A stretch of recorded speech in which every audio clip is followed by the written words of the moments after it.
everyone, it's Christina Herrick, produce editor with The Packer, here again with another Tip of the Iceberg podcast. In this episode, I talk with Chris Pawelski, fourth generation farmer and grassroots public policy advocate.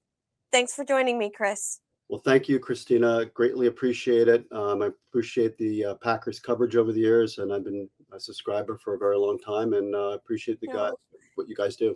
You reached out to our team about a documentary called Muckville. So let's talk a little bit about that. How did you get involved with Muckville? Who came to you, or how did you come about with Muckville? It's a great question. I got a phone call a couple of years ago from an independent filmmaker by the name of Jeff Mertz, and he had been in contact with people from FarmNet, which is a part of the Cornell extension system, and it deals with helping farmers. It's an incredible program. It really should be duplicated across the country, but they help farmers with a number of different issues, both financially, economically, mental well-being, a whole range of different issues they help farms with, farm mediation and the like. And he reached out to me and said that he was interested in doing a documentary about farmer mental health, well-being, suicide.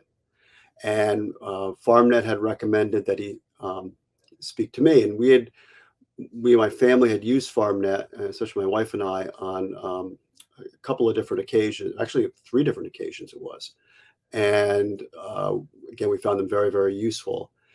And so he asked if we'd be interested. So I talked to him, and he said he was be doing this film and kind of studying the effects of it and trying to share it, because it's a difficult topic to talk about. And so at first it was just going to be myself, or at least that's how I presented to my wife. I always kind of wrote my wife in these things. My wife's actually in a very, on her base level, shy, but my wife is a really effective communicator. She's an incredible communicator. And so Jeff, I agreed, and he came out and he did some initial interviews with me over, I think it was a day, maybe a day and a half. And then he got B-roll footage. And then eventually he kind of said he needed some more questions answered. And then he kind of asked if he could also talk to Eve. And Eve kind of twisted her arm, and she agreed. And this is a pattern with us, by the way, over the years when we worked on public policy issues, especially trying to get disaster aid and the like back in the late 90s, early 2000s. We really detailed our personal finances, which was very difficult for my wife to do, but she understood how necessary it was. One of the reasons why we got the help we did was because we humanized the request. Saying farmers need this or this is one thing, but portraying, here's a family, here's how much we owe, here's how much we've lost, or whatever. That making it, personalizing the issue, makes it more compelling. And so my wife agreed, and Jeff interviewed us. And he came, I think, one more time and did some, again, B-roll footage. And then I didn't hear from him for a pretty long period of time. And I think it was like in late August, early September of last year, he called me and said that he'd completed it, and it was going to air. It was going to actually run, first time, it was going to premiere at the Woodstock Film Festival in Woodstock, New York.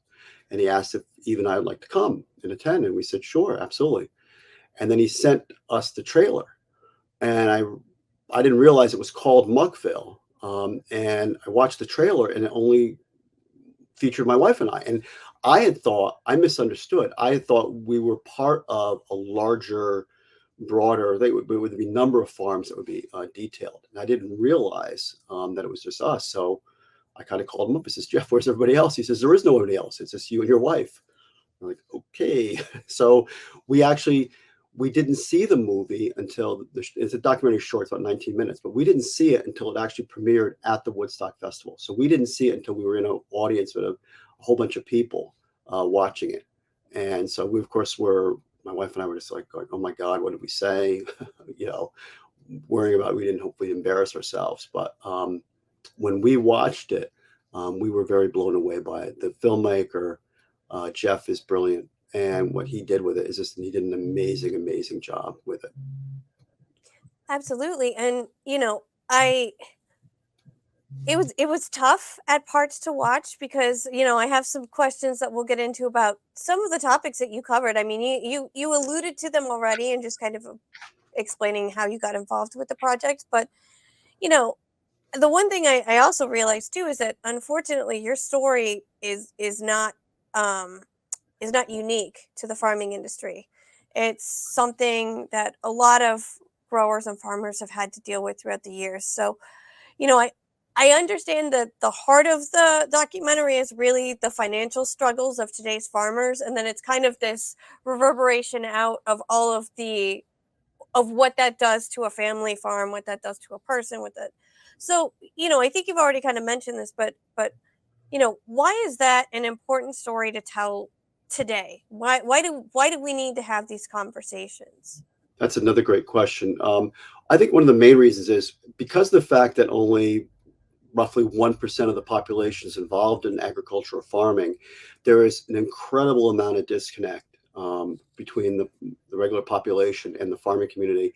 They simply don't understand what's involved. They don't understand Yeah. the process, what it takes to grow things, the costs of production, nor how little the farmer gets. And the public also, and we learned this also too from my wife and I from the years we did public policy advocacy, which mainly on a federal level, is that the public really thinks that farmers are all being supported by government, and the government is doing, is basically, covering our expenses and providing all kinds of supports and so on and so forth.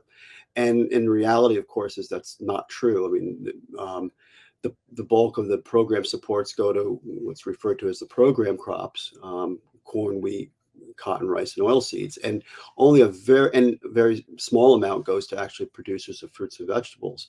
And even you take even all of that together, it's only a small amount of what's spent in the annual ag appropriations bill and what's in the farm bill. So the public has this notion that basically it's we walk hither and thither and throw our seeds and things come up and then money is thrown at us, and nothing can be farther from the truth. And the public needs to understand what exactly is happening.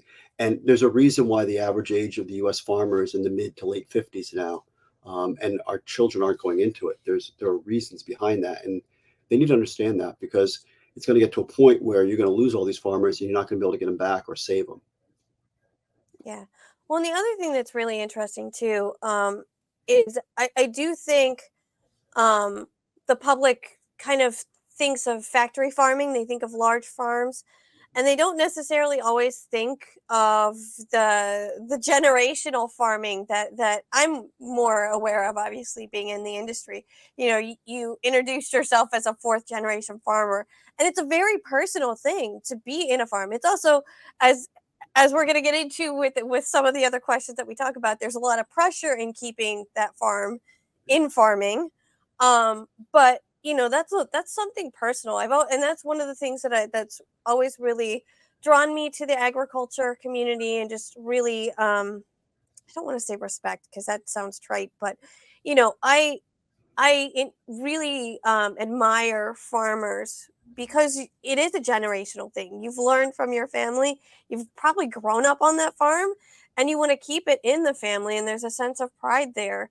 But as the documentary gets into, there are odds stacked against you, which makes keeping that into the next generation even harder, as you said. So, um, you know, though the documentary focuses on the financial struggles, as I mentioned earlier, there's kind of this ripple effect, and one of the big ripple effects that you talk about is just suicide. So, I saw in the documentary at the end, it said the estimated suicide rate for farmers is 3.5 times higher than the general population. So, um, you know, talk a little bit about that personally. It's obviously a difficult subject to bring up, and then your wife talks about it too, and kind of what that did to your family. Um, what went through your head in terms of sharing that? Were you nervous? Were you scared? And then you kind of talk through what got you to that point, and then there's a little bit of I think a sense of humor in there too, in the fact that you kind of talk about that there was really no easy way to do it, so you kind of stuck around. But it's still that's not something um that's not unusual. Farmers do have a lot of pressure and considerations and think about things. So tell me about that experience, that part of it. That's a very raw experience to share. So talk to me about that. Yeah, I mean, personality wise, I'm an extrovert, and far more so than my wife. So and I always have been, and I have undergraduate and graduate degrees in broadcasting and film studies. So I'm very used to talking to in front of people and talking to people and sharing about myself. But this was, and we laid out when we were fighting for disaster aid back in the late '90s and early 2000s and the like. We were very honest about our finances, and most farmers won't do that. We would, we spelled out, we owed hundreds of thousands of dollars a day and get very specific about it. But this was even on another level, and this Yeah. was hard for me too. One of the reasons why I wanted to talk about it, I know that in 2019 there was a story that was done in the Washington Post, and it was about a farmer, I believe in New York, who committed suicide. And I talked to actually the reporter from the Post briefly for it, and FarmNet had been kind of key, I believe, in setting that up as well. And just said how even in my small community, there's been a number of farmers or their children who have committed suicide over the years, and it's a very difficult thing. What one of the things I felt was, we were helped out a lot by FarmNet, and I'm a firm believer in, you pay it forward, and I'm always about, I always want to do the best I can to help out others. And if I have information that could make it make this issue known better, which can bring about or facilitate change or assistance or help to help out other, you see the farmers get help and assistance, then it's incumbent upon me to do whatever I can. And to me, it's like, if talking about something that's kind of raw and difficult, to me, it's an easy lift to a certain extent. And I can't, if I have the opportunity to do something like that and I don't do it, I would feel extremely guilty as well. So I felt that, we have a very good story, and my wife and I are pretty good communicators, and we then met up with Jeff, who was an incredible filmmaker. We felt that it was the right thing to do. And you're right. I mean, I started on the farm, working on it when I was 5 years old. As a matter of fact, there's an image in the documentary you see of me with a crate of onions. That was one of my first jobs, was picking up the onions that fell out of the crates as we harvested. And that picture was taken like in 1971 or 72. I forget, like 72, I think. And I was operating heavy equipment by the time I was 11 years old, driving tractors and trucks on the road. I could barely even reach the pedals. They don't allow that anymore these days, but they did back then. But I really felt that if I got so much help and our family got so much help, then we should help others. And I've, FarmNet 3 times helped us with three different issues. That was key help to our family, not just with the mental well-being, but again, mediation with our family. And then earlier, they helped us with the farm transfer, which was my wife pushed for, and we set up a farm transfer plan and put our farm in a trust, and that came into play later. And my father was after my father was diagnosed and 6 months later passed away from cancer. My mother's dementia accelerated, and it got to a point where my mother couldn't care for herself. And fortunately, we were able to get her on Medicaid, maintain our assets, and get her in a 24/7 program at home that cares for her. And that was all because of FarmNet. So organizations like FarmNet and AgriSafe are out there they're doing God's work, and I have to do what I can to help. Yeah, well, and that's a whole nother conversation, is just the generational transfer of farms too, for multi-generational families. And that's nothing that's an easy conversation to have. So it's I understand kind of what it took for you to share what you did. But it's important those stories are told. So what I'm kind of curious about too is hearing, how's the reaction been from fellow farmers? What are you hearing feedback? I'm assuming there's stories that are similar out there, but what's the general feedback been so far? Uh, within my community, I haven't. I've seen some of my neighbors who some have seen it. They had a good reaction to. I know that we played it at our county farm bureau um, uh, county annual meeting, a dinner meeting, and Jeff came down for it. We played it there, and you could hear a pin drop in the room. Yeah. And one of the strongest reactions I got was from I'm good friends with our state. Farm Bureau Vice President Eric Ohms. Eric and I have been friends for 20 some years, and we've known each other obviously that long. And Eric was just totally. I mean, he said he texted me after he watched it and said no words was what he said.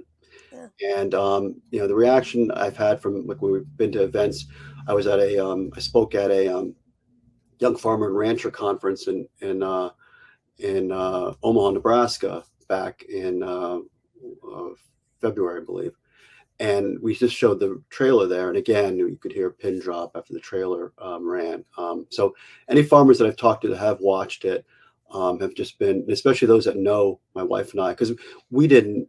This is not something I wore on my sleeve. That people were. I mean, when Eric said that he could no words, he was surprised. He didn't know what we were dealing with and what we were kind of suppressing or keeping to ourselves and stuff. And but the reaction has been very strong and very positive. As a matter of fact, I can truthfully told I haven't heard a single negative reaction from anybody. I mean, people have been very appreciative, very positive, blown away by it and moved. And we've gotten lots of hugs and stuff from people, and people have cried in front of us and stuff. It's been very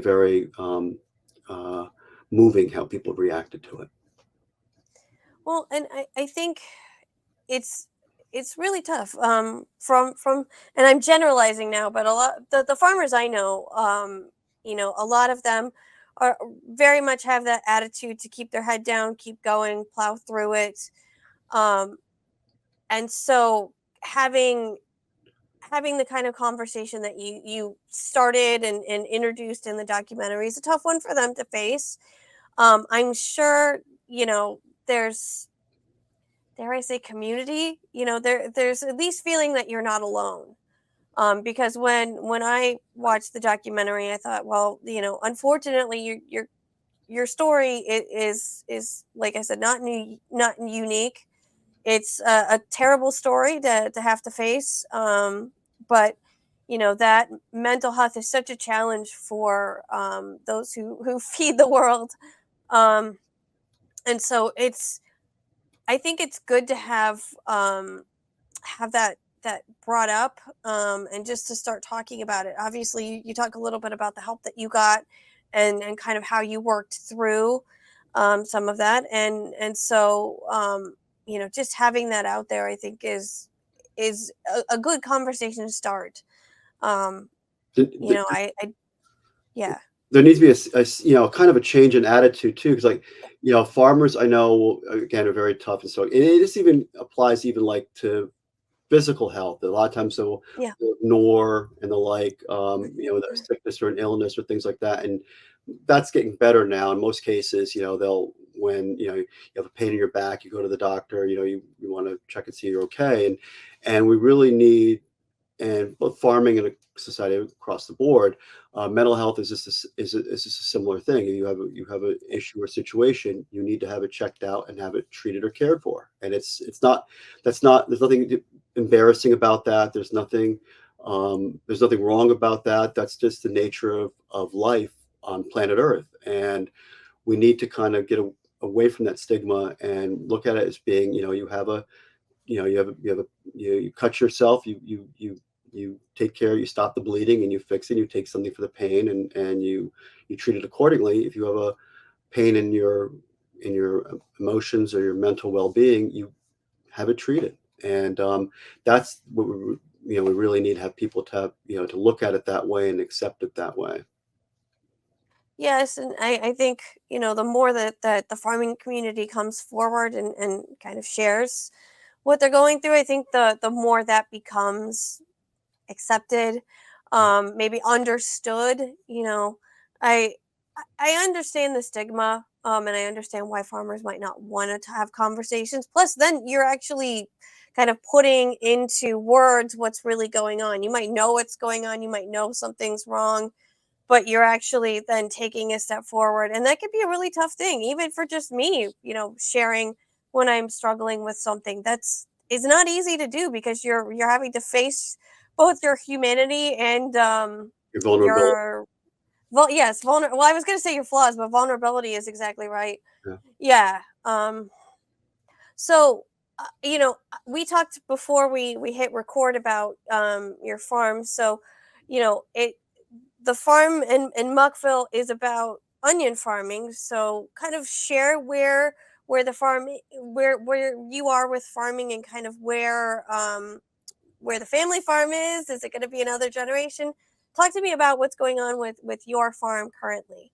Well, that's part of when people, and I hope we'll talk about it later. How to watch it, but I hope Yep. many of the viewers and readers of the Packer, can watch it and see it. But um, basically, it's a major adjustment spin. My father, it was my father and brother and I that farmed together. And my father was diagnosed with cancer in late August of 2016, and he was dead 6 months later.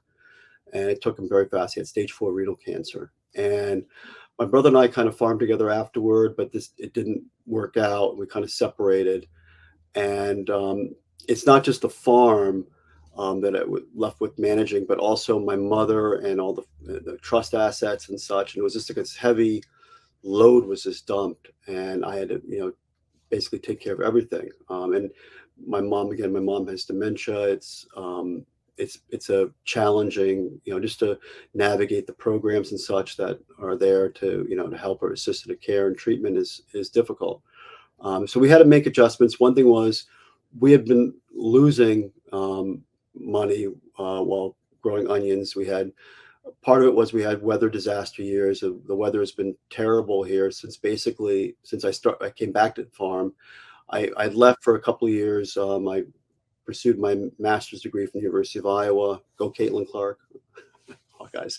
And then I met my wife there at the University of Iowa. We got married. We lived in Wisconsin for about 3 years. And then we moved back to New York, or I moved back to New York. She came with me in 93. And we started farming part time in 94, 95. We started farming full time in 96. And then we got hit by hail and wiped out by hail in 96. And we got wiped out by hail in 98. And we had a drought in 99 and flooding, historic flooding in case of, especially in 2011, and just had our crops wiped out. And at the same time, the prices that we got basically have been pretty terrible up until after we stopped farming onions. Not last year, but the 3 seasons before that were actually pretty good price wise. But overall, the price has been pretty bad. I was selling my onions at times for the same prices that I got dollar for dollar in 1984 when I was a senior in high school. And 1984 prices were good in 84 when expenses, were same accordingly, but production expenses what they are now, just not making it. And we were just, there were years where I had no income from the farm, or my average income would be, after it's all said and done, taxes and stuff like that, was like 19,000 a year or something along those lines. And it's, a lot of work and a lot of effort, for times almost no money, and at times actually lost money. And it was after it was during the midst of COVID, which was another kind of blow, that my wife just basically begged me not to keep doing what we're doing anymore. And I had to admit that she was right, and I had to make and that I we had to make the change. So we went from growing onions conventionally, on a, for our area would be a mid-sized farm, wholesale onions, and we switched to much smaller scale, to about maybe between about 5 acres or so, 5 to 7 acres, and we grow mixed greens, and we sell now direct to consumer. So we we fixed an old truck body, made it into a really nice cooler, had it restored inside, and used a cool bot. And we have a nice cooler on hand. And we've been growing various different mixed greens, and we've been selling direct to people. And we try and target people who are working late and they can't make a farmer's market. And so if you come to my place, you call me at 8 o'clock at night, I'll run out the field and I'll grab it for you. I'll grab it out of the cooler. And we're doing that. And we've also been selling, we created a label, the Ornery Onion Company. We've created a little symbol, and we have a series of like different merchandise, shirts and stuff like that with funny onion sayings and things like, cut the crying, careful and thin skinned, when fried add wine, fiery when raw, mellow when baked. And you'd be surprised. I mean, we still have more we haven't even put on shirts yet. So we've been selling the merch and doing the greens. And we both have off-farm jobs as well, as working in school systems. My wife full-time at a local school, and me part-time at a Votech school, teaching heavy equipment. And we've been doing that, and we made that adjustment. And it was very, very hard, and it still is hard. I mean, you talk about something that I did, going back to when I was 5 years old. Basically with only 3 seasons when we got married. Even like when I was in graduate school, I would come home and break, and I still worked on the farm, during break. But those 3 years we were married, there's the 91, 92 season, and most of the 93 season, I didn't work on the farm. And we started working back on a part-time, but it's something I've done my whole life. And it's just, you kind of alluded to it earlier. I mean, it's ingrained, it's part of you. It's not just a job, it's your identity. It's something, I mean, the smells, the type of work and such. I love, I have a master's degree. I've taught college and such, and I love driving tractors. I love being outside and driving tractors and trucks. I mean, it's a blast. I mean, I would tell you, when I worked when we had doing onions, I would put my headphones on. I'd be listening to, Bad Company or Blue Oyster Cult, and singing out loud, and thoroughly enjoyed it.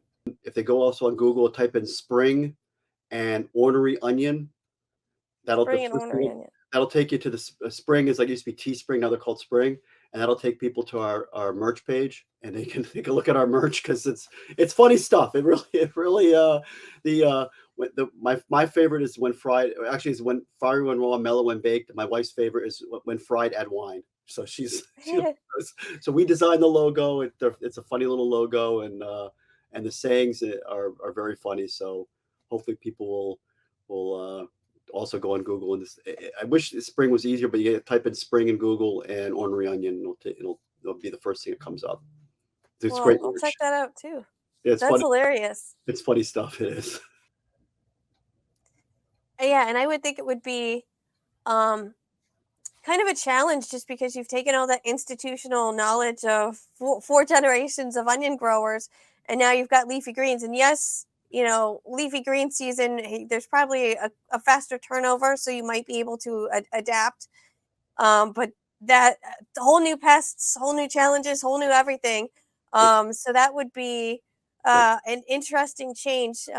It sounds like it's for the best for the family, for the mental health, for all of the other elements, but just the farming part of it, that would be an unbelievable challenge. That is really a good insight on your part. And that's what, as a matter of fact, I think it's kind of alluded to within the documentary, because people always think, well, why don't you do something else, or even grow something else, as if it's so easy. Yeah. And, you're right, exactly right. Every crop has different things you can apply or can't apply, techniques to growing them and such. I mean, ways in which to sell them. I mean, selling direct consumer is a wholly different animal for me. Yeah.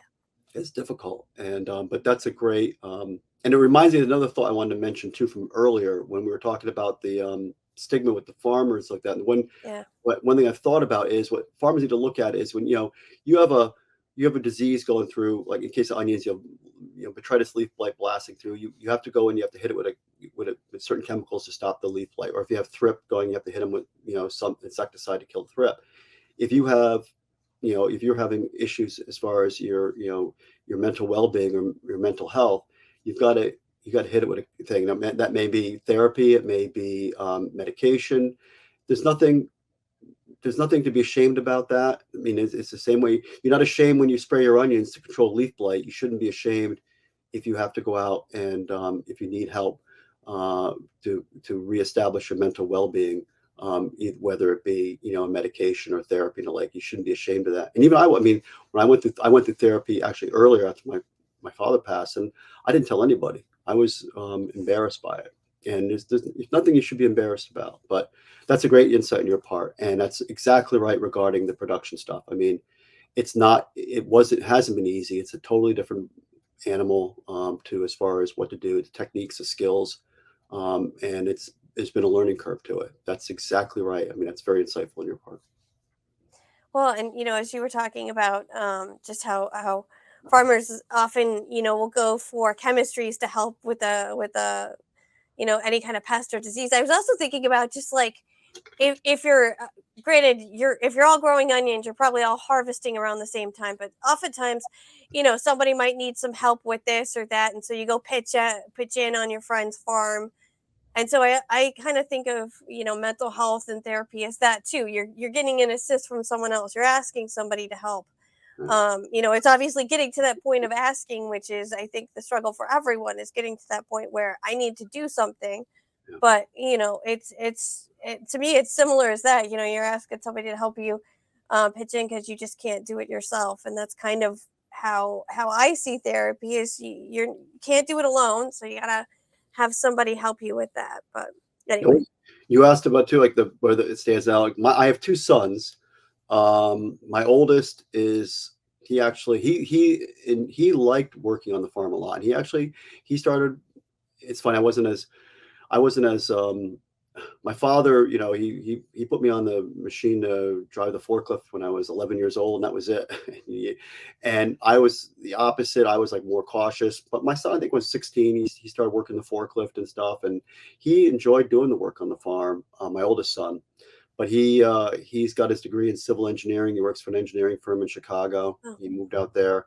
My youngest wasn't as big a fan of it as my oldest, but he would help us and stuff. But he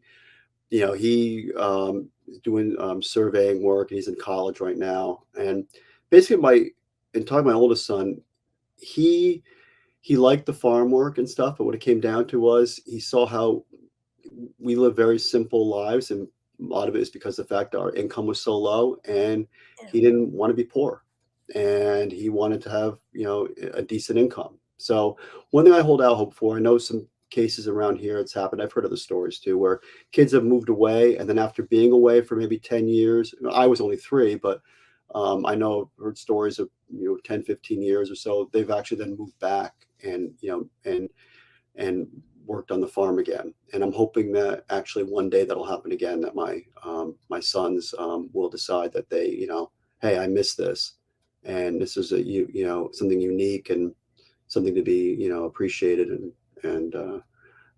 extended, and they come back. So I hold out that hope, actually.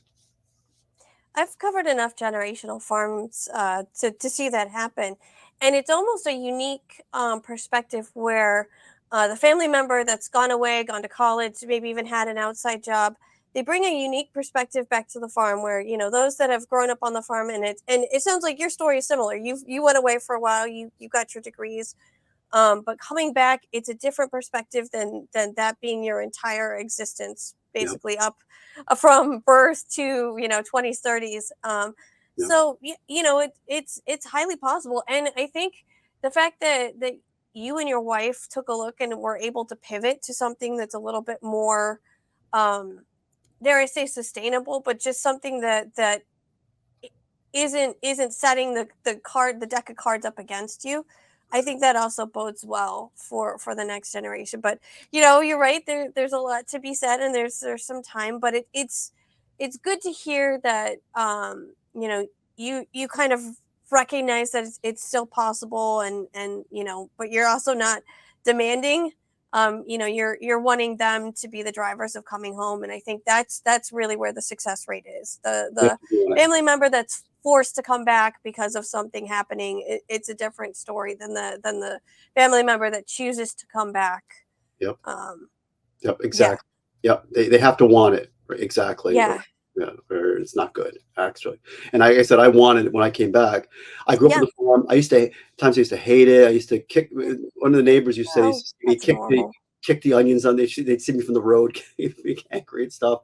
And but when I came back, I wanted to do it. I mean, it was like Yeah. and again, I had office jobs and I was living in Wisconsin, and I would look at the guys mowing the lawn outside, wishing I was outside mowing the lawn, and I was like, There you go. couldn't wait to get back outside working tractors. It was fun. So, one of the interesting things about the documentary is talking about just the cost of farming. And so, this is a hotbed topic, so I'm sorry to kind of put you on the hot spot for this, but I find it really interesting the conversation being had outside of farming, but just in general population about food inflation, and then, and then looking at it from the lens of the cost of farming too. So, you know, what's your take on this conversation about food inflation and kind of where cost of farming fits in with all of that? Well, my perspective being on the end of, being a conventional wholesale farmer, I mean, I know that, you know, it wasn't the farm that was seeing the increases as far as the Yeah.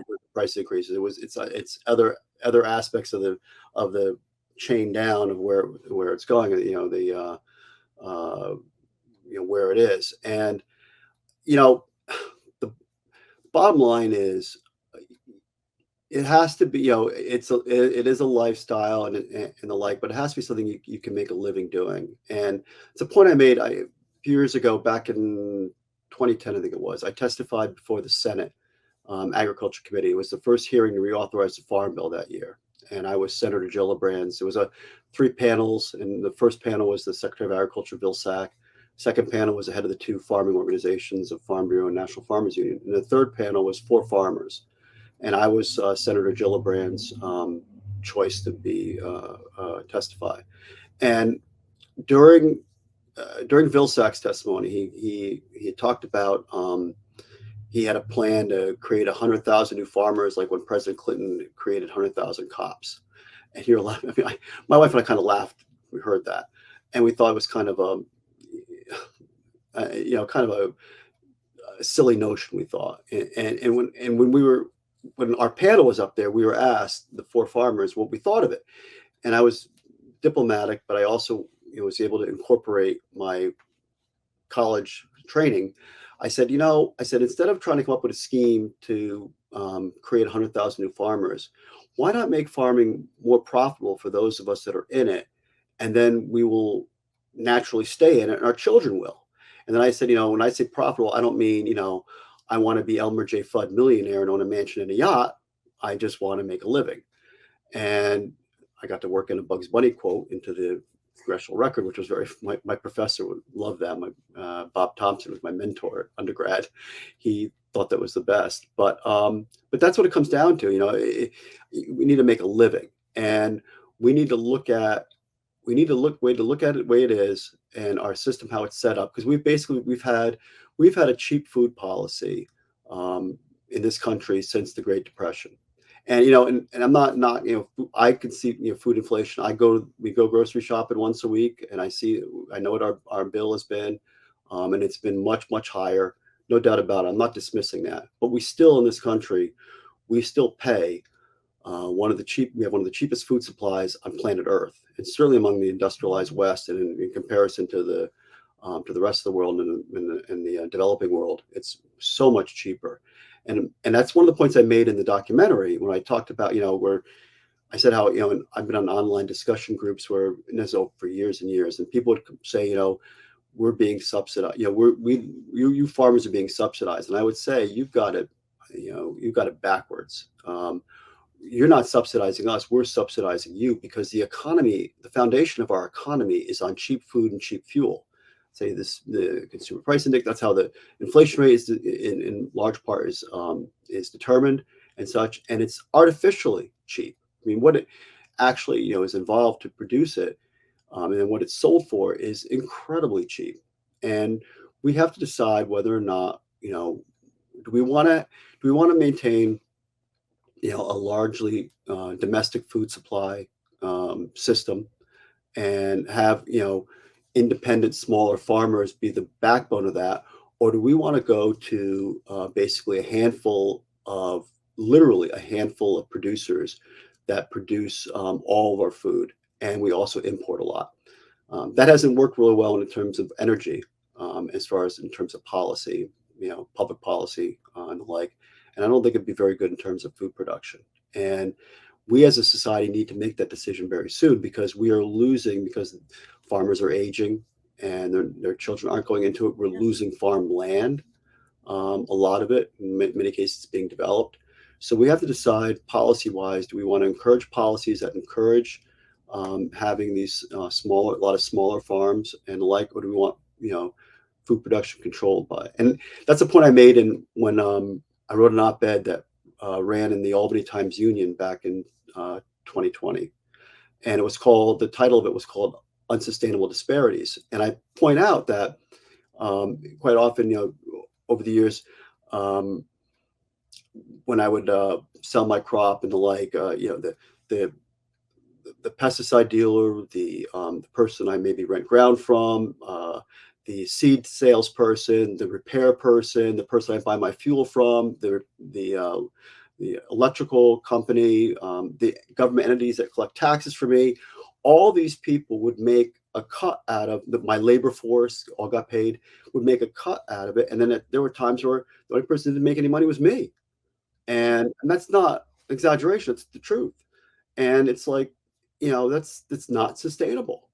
And we have to decide. So, I think that there's been some, I think there's some advantage being taken of that was set up by COVID that, some entities may take advantage of. But the bottom line is we need to reevaluate our policy and in this country and see, where do we want our food production from, and what kind of entities do we want to be the primary growers of it. And then we need to decide that soon than later, because we're running out of farmers and we're running out of farmland. Yeah, and I think as you were talking, I was just thinking about just the unfortunate part that today's consumer has no idea where their food's coming from. When I say food, I mean the produce, because that's really what we're talking about. They don't know. I mean, I do my best to have my family really read the labels. We have conversations. If we're buying blueberries in January, we kind of understand where they're coming from. And tomatoes, a lot of times out of season, we know exactly where those greenhouse tomatoes are coming from. But, I don't think the person shopping next to me has no clue. They don't even care. It was funny. There was a lady who, the blueberries were on sale at the store, and she was complaining about how small the blueberries were. And I just said, "Oh, well, where are they coming from? Let's look at the label." Oh, they're not from around here. And I said, well, that maybe the size is part of the reason the price is so cheap. They were trying to unload them because they weren't those quarter-sized blueberries. It always fascinates me. And I realize I am blessed. I obviously understand a lot more of this than the common person, but I'm in the minority. The people making the decisions, the people that will actually either make decisions with their dollars or make decisions, in other ways, they have no clue. And what you're talking about is really that effect. That's what's going to happen. It's going to hit the farmers, and it's going to change the shape of American farming, unfortunately. So, I think you did a great job. Go ahead. I think people think there's a magic room in the back in Oh, yeah. the grocery store, and whoosh, and the stuff appears. I mean, there was a video on YouTube one time, and I made reference to it in my blog once, and it was a woman. She was speaking at in California at a town or a village meeting or town meeting, and I think she was talking about the vegetable trees and all about the need to. Yeah, I know, and it's like, but you're laughing, and I don't mean to make fun of her, but but the reason is because they're so disconnected, because people don't, for the most part. It was funny during COVID. I think all of a sudden there was a whole bunch of like freezers were sold. You couldn't buy a freezer. You couldn't buy, because people were gonna grow their own food. I mean, you had people all out there, and I think that fever lasted for a year. But they realized that something, pulling weeds, it ain't easy. and then dealing with various diseases that might be, or Yep. bugs eating your stuff up and things like that. That's not easy to do, and I think that that was actually a good educational experience for people. But for the most part, you're exactly right. People are just they're so disconnected, and it's like life is complicated now. There's so many other things to you have to work on or think about and the like, and I understand that, but there's basic things. You have to breathe. You have to drink water. So many so many days. Yeah. You have to have shelter, and you have to eat. And these are basic requirements for human survival. And we should really know a little bit more about. The public should understand what's involved and producing it, and then also the policies that shape it in this country. Again, what exists is nothing exists in this country by accident. Everything is designed by policy, and policies have people behind the policies that want it that way. And we need to, if you want to have good, effective public policy, you need to understand what's going on so you can formulate or policies to change it if you want to change things. Absolutely. So, we've talked a lot about the documentary, but we haven't really shared where listeners can, our listeners, viewers can watch this. So, and then I think you've already talked about this, but so I'd love to hear from you on where people can see this documentary, and then so the overall take home message of the documentary for those who have either seen it or about to see it. Well, I'm very strongly, big thing is that the takeaway here is urge people to go watch it. To Yeah. watch it was commissioned in part and paid for, commissioned large in most part by an organization called Hudsy, Hudsy. And Hudsy is a local organization that promotes Hudson Valley, which I live in the lower Hudson Valley, Hudson Valley artistic productions, TV, film, and the like. And they're fantastic, and they financed this documentary, and the filmmaker Jeff Mertz did. So it's seen right now exclusively on their website. So you have to register on their website, but registration is free. It's on Hudsy TV, and I believe it's I think if you go on Google, you type in Hudsy TV, it'll take you. They have an app too, but it takes you to the website. And then if you go in the search box and type in Muckville, or if you put on Google Hudsy TV and Muckville and search, it'll take you to the link for it. And you have to register. Registration's free. They do not, and God is my witness. They don't spam you. You don't get like a million emails from them. I mean, I can tell you, I registered back in September, October, and it's probably on one hand I can count the amount of emails I've gotten from them. They really don't do that. So it's once you register, it's for free. You can watch the trailer on there. The trailer is available on YouTube. You can see the trailer there, but the trailer is on the website, and the documentaries. And it's a short. It's not 2 hours long. It's 19 minutes. It comes right under 19 minutes. So I really, really urge people to watch it, and to really, what I'm asking people to do is to share it as far and wide as possible. I know that fortunately, organizations like AgriSave has been sharing it big time, and they've been fantastic about it. And like I said, I was at the Farm Bureau event, the Young Farmer Rancher event, and seeing, and I know FarmNet obviously is, and I'm hearing a number of different organizations and entities are like, I've heard have, like, in New York State have had watch parties, whatever, they've got people together, which you can do. Once you can gather people together and show it at a function, like you just have to have Wi-Fi access to be able to see it. But I really would like people to, as many people as possible, see it and share it as many people as possible, because the message in there is so important, and we really, really, need to. And part of because farmers are viewed as being sometimes as rugged individualists. It's even more difficult within the rural and farming community. We really need to get this message out that this is something that's not to be ashamed of. There's nothing wrong. It's just a nature of life, and we're all going to have different issues and problems and the like. And we sometimes we have to be, sometimes be humble too, but to be humble that we need help and ask for help. And you know, we again, it was not easy to do.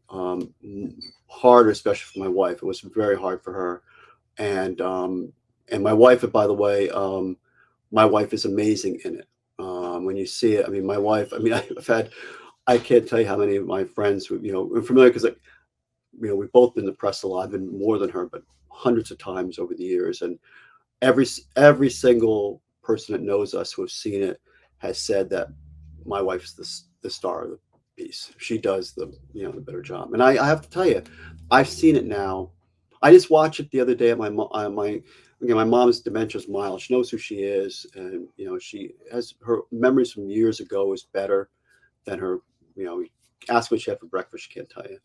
But I was over at her house, visiting with her. She lives next door, and we watched again. And I have to tell you, I mean, even I was I was watching it for an interview as well, and I started to cry during it. It's hard not to when I see the images because one thing I should to kind of preview it, and what makes it us unique for it was, um, and I'm sure you saw this, Christina. Um, I have a ton of archival footage of my Yeah. family. I mean, both um, uh, films and photographs, and these would go back to the 1950s.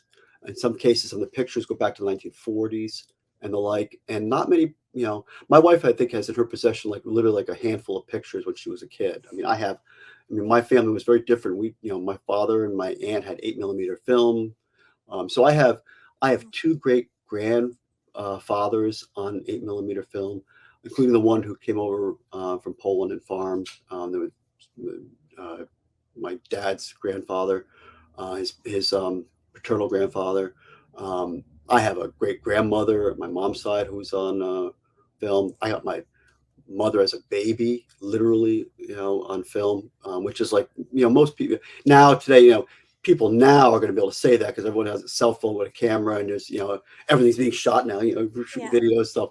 But for, stuff in the 40s and 50s, and then the music in the beginning and the end, he commissioned. It's stock music in the middle part, but Jeff, the filmmaker, commissioned music, and it's amazing. It's beautiful music, and it's just like I said, I still cry watching it. It's hard Mm. at times, and so it's very moving. It's not. It's just it's not.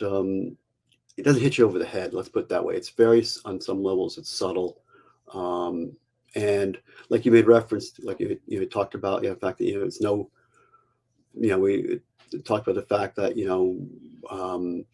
when I was looking up ways in which to commit suicide, and it's interesting when you do that, you don't realize Google has set up the algorithms. They've set it up or designed to discourage it. So if you do that and you look it up, you automatically get every single link you have will be how horrible it is, and no matter what you try, you'll survive it potentially, and you'll be worse off than if you didn't do it and stuff. And obviously, it's designed to discourage you, which is a good thing. Um, but it doesn't hit you over the head. It's not, it's very touching. It's very powerful. It is, and I'm saying it's about my family, but it is. I'm saying it now as a guy who studied TV and film studies.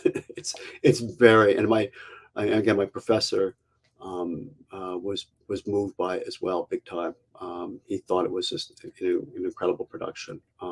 So I really urge, and again, I think it can help people, and that's the primary goal here, is to help people out, and to especially people who are suffering, that there is hope and there is a way in which to survive things, and it always, there's always, if you work, it get better if you get treated and helped, and we all need help.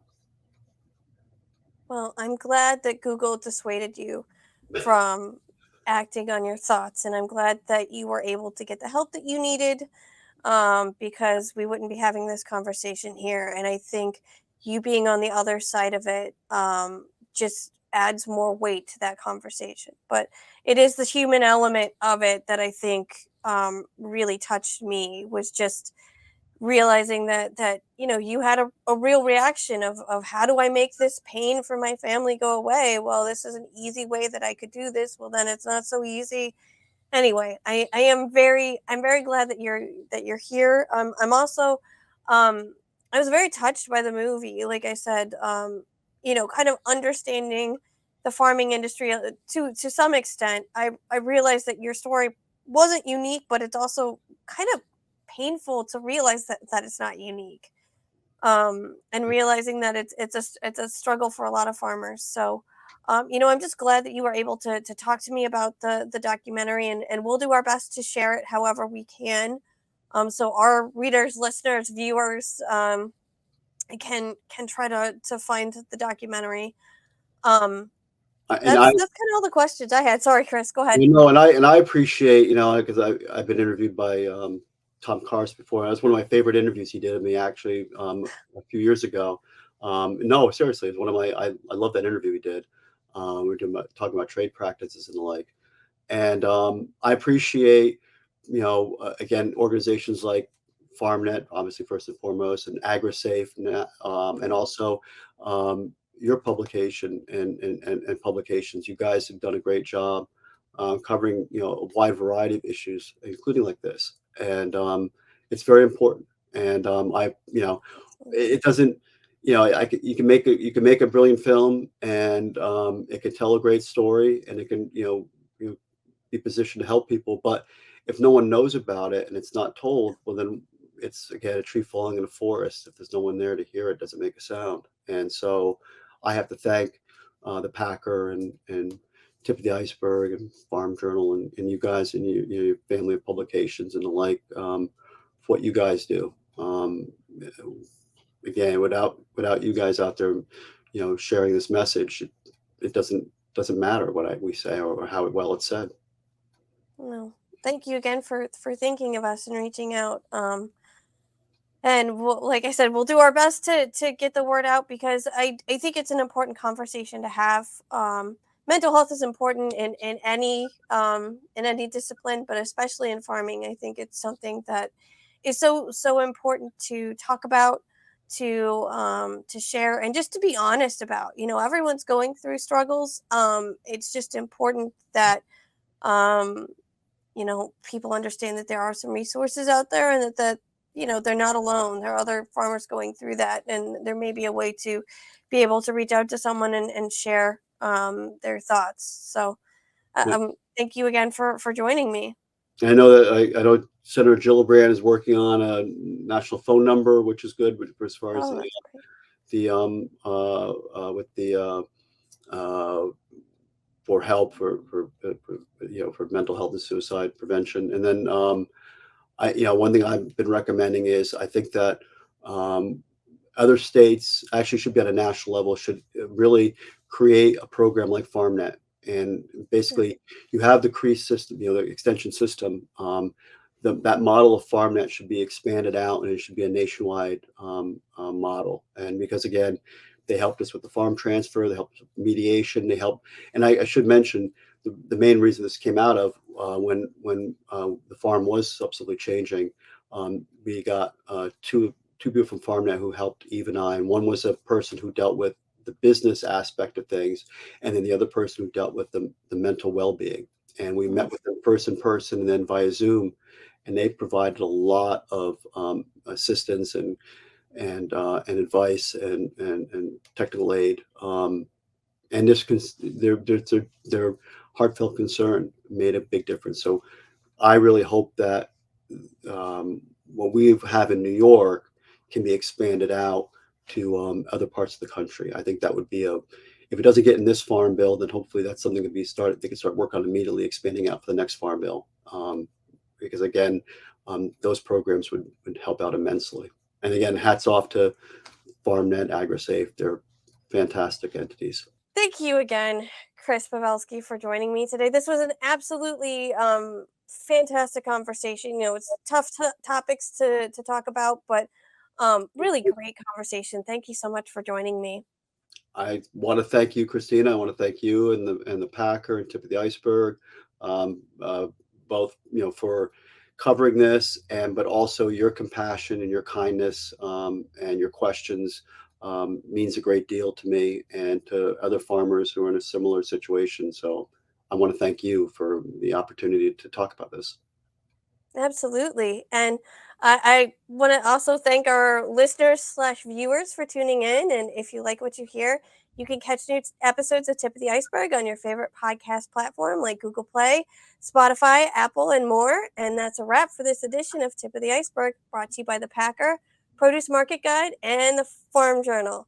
Join us again for more industry insights. Bye.